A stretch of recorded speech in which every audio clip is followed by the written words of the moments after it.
Hannah Murray on TRE in the afternoon. Good afternoon. Joining us on the line now is Barry Greenfield to talk about his book, My Journey to Blue Sky, which looks at his music career in the 60s and 70s, a period that changed popular music forever. Beginning in 1968, auditioning for John Lennon at Apple Records, and culminating in 1973, working in Hollywood, where he recorded his first LP, Blue Sky. Barry's worked with everyone from Cher to Supertramp and Kenny Rogers. Welcome to the show, Barry. Gracias and hello, Hannah. Thank you for inviting me. Oh, pleasure. Thanks so much for joining us. So let's go back to that time in 1968, if you don't mind, auditioning for John Lennon. How did that come about? Well, I was watching television. I was a 17-year-old kid in Vancouver, and John and Paul were on The Tonight Show. And on The Tonight Show, John invited the world to come to Apple Records to audition. They said there'd be no suits there, and we should bring our songs, our plays, and our poems. And I had $800 in the bank, which was for my first year university tuition, and a dreamer that I am, I bought a Air Canada ticket and flew to London and went to Apple and was auditioned. It was very exciting. Oh, amazing. So what was he like, and how did the audition go? Well, he was extremely kind, warm, open. The audition was down the street at EMI Studios, and I recorded 2 songs. And he loved them both, and him and Doug Taylor, who was the publicist for Apple, offered me a singles deal with the promise that if the single did well, they would do an LP. Oh, amazing. And how did that all go? I left Apple in a state of shock. I was 17. I had never played the guitar in front of a stranger. I'd only played in my bedroom. I'd been writing songs since I was 15, and my goal was to become Tony Hatch, who wrote Downtown, or Lennon and McCartney. I wanted to write songs for the Apple artists. I didn't want to sing. So I went to see Chris Webb, who was the main guy at Ardmore and Beechwood, the EMI publishing company. And I told him I wasn't ready. I could barely tune my guitar. And much to his surprise, he phoned John, and they understood, and there ends the tale. Both of the songs were recorded by Cliff Richard's band leader, Norrie Paramore, quite a large name in England on the day. And the royalties helped me pay for the tuition for university. And I'd begun my journey to Blue Sky at Apple. 3 days of pure bliss, excitement, and surprise. Yeah. I mean, what was it like being face to face with John Lennon, seeing him on television on The Tonight Show, asking for people to get in touch, and then suddenly there you are standing opposite one of the most famous and successful musicians in the world? Well, the truth, Hannah, is I have been across the table from, lots of, maybe not that caliber, but sometimes equal. I thought Kenny Rogers was amazing, and Cher, and The Fifth Dimension, and I've played my songs for all these people. And it seems that they're just nice. They're just, if you don't, if you're normal, that's how it works. I'm just not, I was never feared, if that's a word. I was just confident with my songs, and I will never know, Hannah, and no one will ever know what would have happened if I would have said yes. I phoned my mother from a payphone outside Apple and talked to her about it, and she said, well, the decision is yours. But I've always followed my heart, Hannah, and I've had a wonderful life without Apple, and it's the only reason I wrote the book, or the main reason I wrote the book, was to tell the story of it, because Blue Sky, the LP that we talk about, is now 50 years old, and it's getting quite a lot of press and accolades. John Lennon was just a super guy, and Derek Taylor, who was a big part of this too, was equally as open and kind and supportive of the artist. So tell us about Blue Sky then. Well, I had a #1 record in Canada with New York is Closed Tonight, my song about pollution. And my manager handled Bacharach and David in New York. And he parlayed that #1 record, which was the most played record in Canada in 1972, so 3 years after Apple, into an RCA LA recording deal. So they flew me down to LA, and I picked a producer, David Kirschenbaum, who went on to win 75 awards, Grammys, Oscars, the like. And they gave me an enormous budget. This was before Carole King, before James Taylor.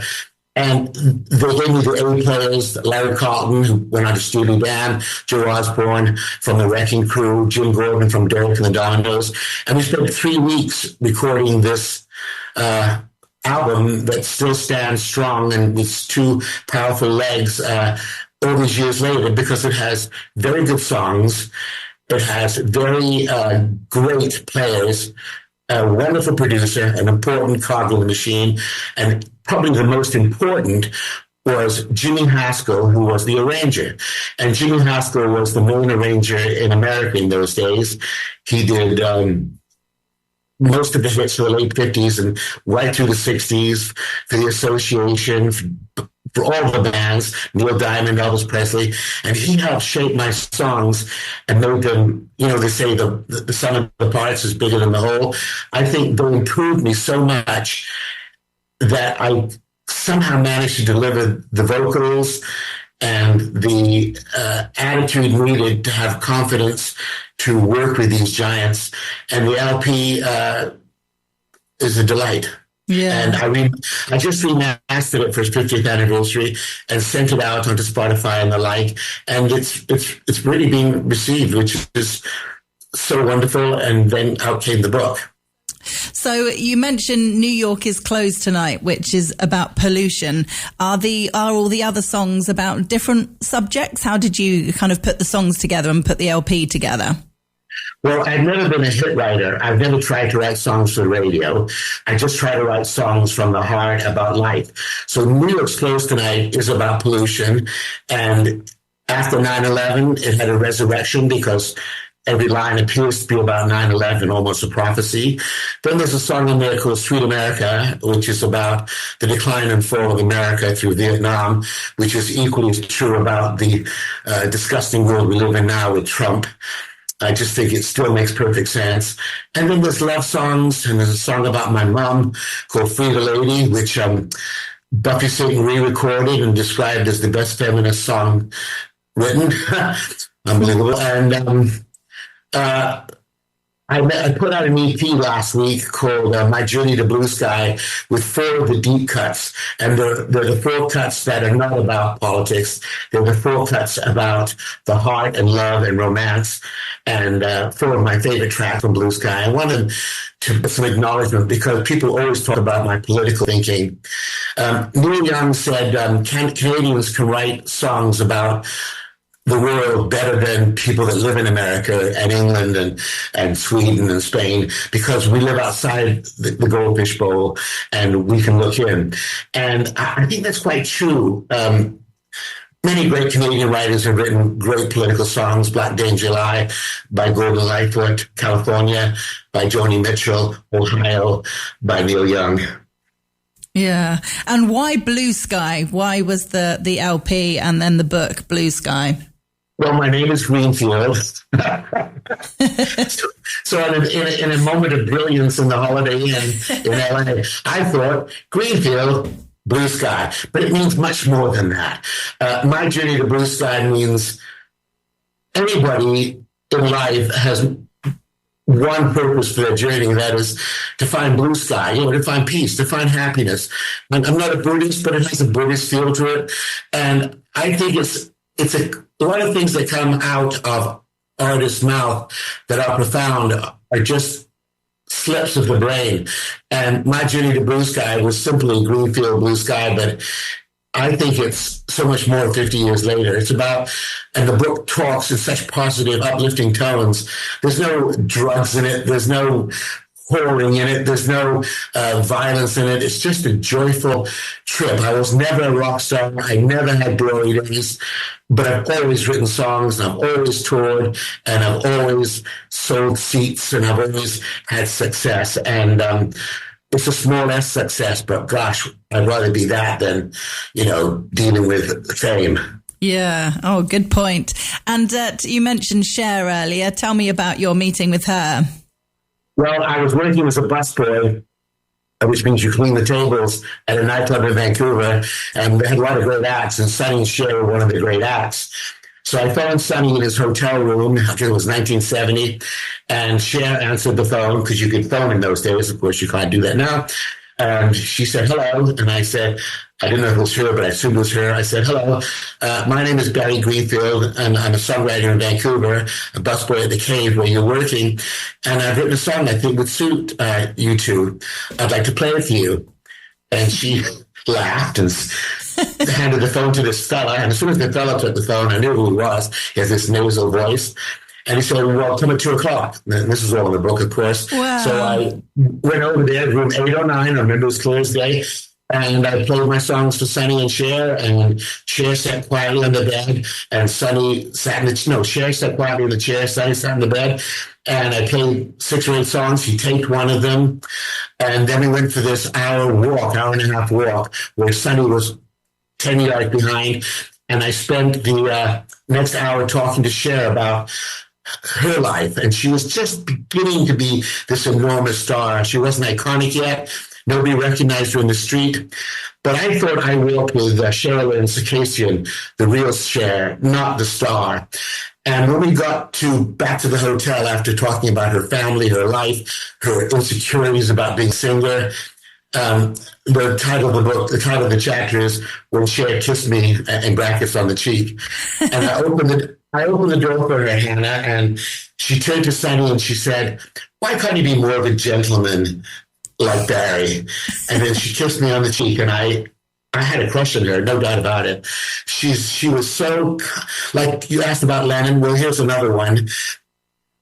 Hannah, they're as nice as you. They just absolutely want you to be normal. They want you to be normal, and I have the ability to not be in awe. And I should be in awe, but the reason I've written songs with great collaborators over the years is because I'm not in awe, because why should you be? Like the whole being in awe of the monarchy, the whole being in awe of the prime minister, the whole being in awe of rich people just doesn't make any sense. No, it's a really, really profound statement. They're all the same, or we're all the same. Everyone has the same kind of issues and worries and insecurities. It's just some people are famous and some people are wealthy, but we're all basically the same. Yeah, and you think Paul McCartney doesn't wake up with aches and pains and looks in the mirror and sees his grandpa? That's who we are.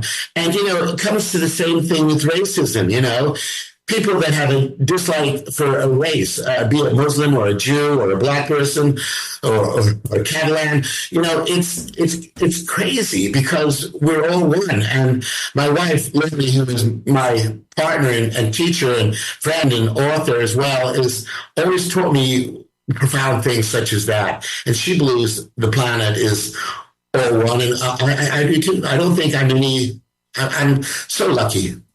Oh, that's lovely. Well, I've been lucky to chat with you today, Barry Greenfield. Thank you very much for joining us. If listeners want to get a copy of your book, My Journey to Blue Sky, it's available on our website, tre.radio.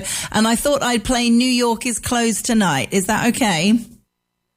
Yeah, it's okay because it's true. Have a good day, love. Thank you. You too. Bye-bye. God bless, Hannah. Bye-bye.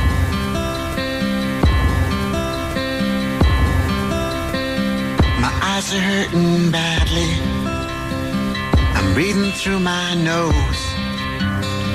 My white shirt is turning gray. I should wear plastic clothes. It's getting dark so early, long before it's night. And the neon freeway sign says said New York's closed. New York's closed tonight.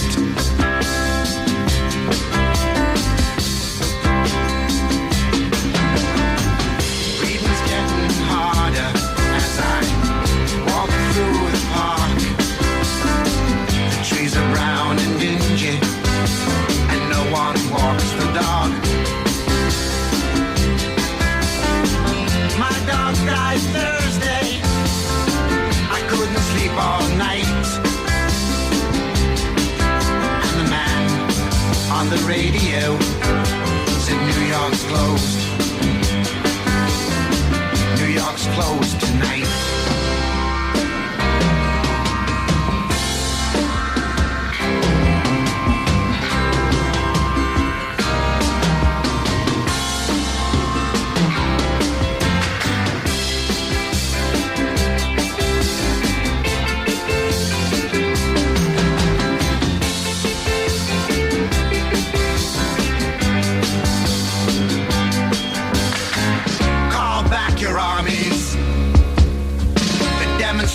Through.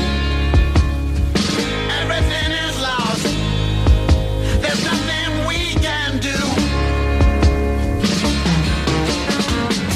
We told you long ago your solution wasn't right. And today the Pittsburgh Herald read New York's closed. New York's closed tonight.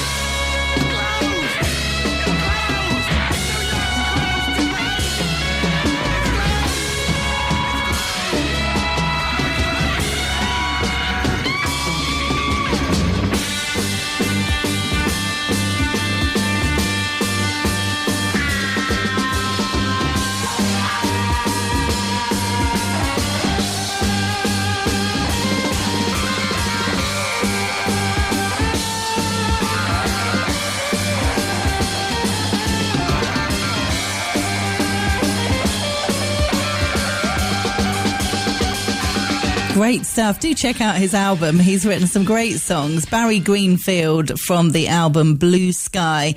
That is New York is Closed Tonight.